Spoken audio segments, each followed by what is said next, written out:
Welcome to My Opinion here on My Opinion TV. Don't forget to like, share, subscribe, click the notification bell so as soon as a video is released, you'll be one of the first to be notified. Upon the hearing of my voice today, we have so much to give God thanks for. So many people went to bed last night with the dreams and aspiration of getting up this morning and are not numbered among the living. So whatever your situation, whatever your circumstances might be, as long as you're alive, you have much to give God thanks for. Don't forget you can join our WhatsApp group at 876-892-2079. That's where we put exclusive pictures, exclusive videos. And that's where we have our own discussion that we can't have here on YouTube. Over there, we also saw a really grimy video of that man in Yorton who was run over by the train. And there are other videos over there you could go and check out our WhatsApp group. Now this morning, Clarendon comes back into focus. It was only recently a lady was killed with her 4 kids.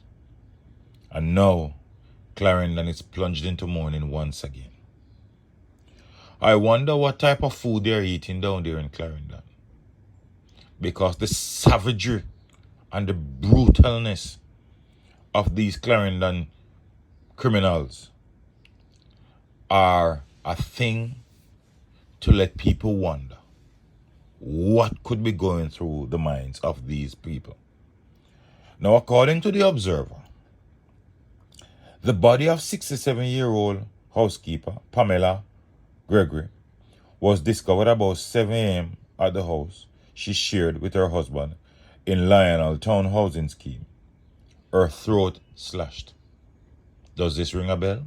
It's the same method used to execute the mother and her 4 kids. On Monday evening, no one had been charged with the gruesome killing of the bedridden woman. Notice the word bedridden.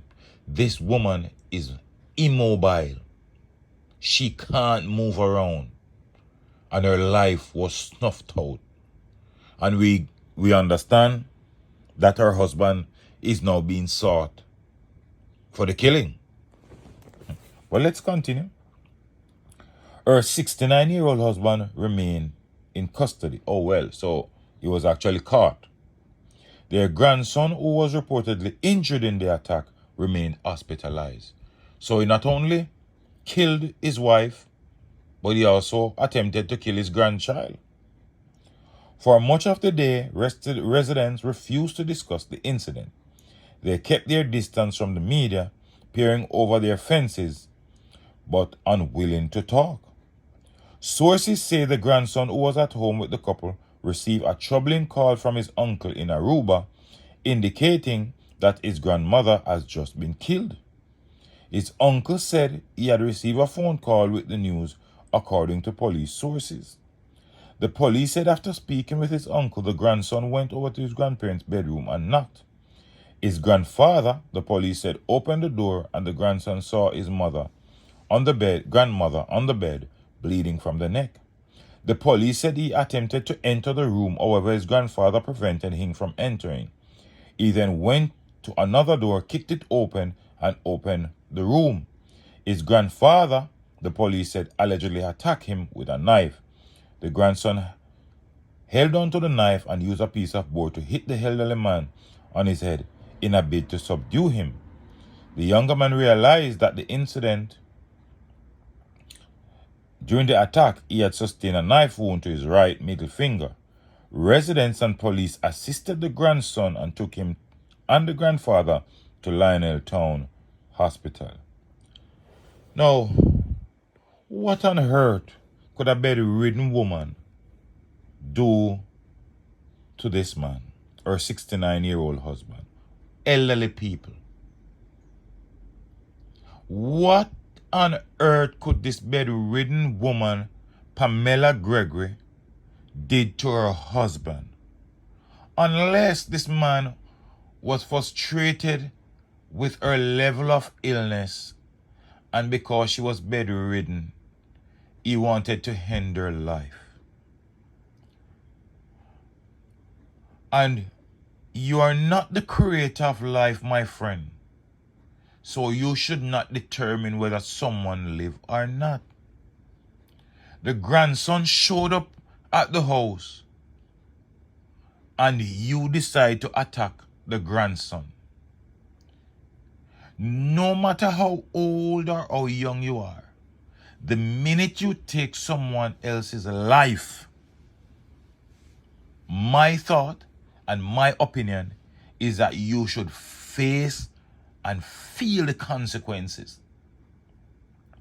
How much building up in your system, how much motivation you have to give yourself before you could go and take someone else's life. We can understand persons taking someone else's life in self-defense. However, when you look at your wife lying down in a bed and can't move, and it gives you motivation to use a knife and slit her throat, how heartless is this bitter old man? At 69 years old, he's a bitter old man. Maybe he was a criminal, still is, but he was a criminal in his younger days. We never know. Maybe they will have to get psychological evaluation of this man, because that seems to be the popular thing these days. When these criminals execute people, the judge order for them to get psychological evaluation. Psychological evaluation for what? For what? They knew what they were doing. Pamela Gregory, maybe in her bedridden bed, the only thing she can do is talk. And God, He knows what might have transpired, what gave her husband a reason to take her life. But my friend, at 69 years old, and when you are found guilty of this act and go into prison, God bless how long you will live in there. I hope no family member, no friend will pay him a visit behind bars. He should stay there and rot at 69 years old. But it seems as if Clarendon is the parish of knives these days and slit throats.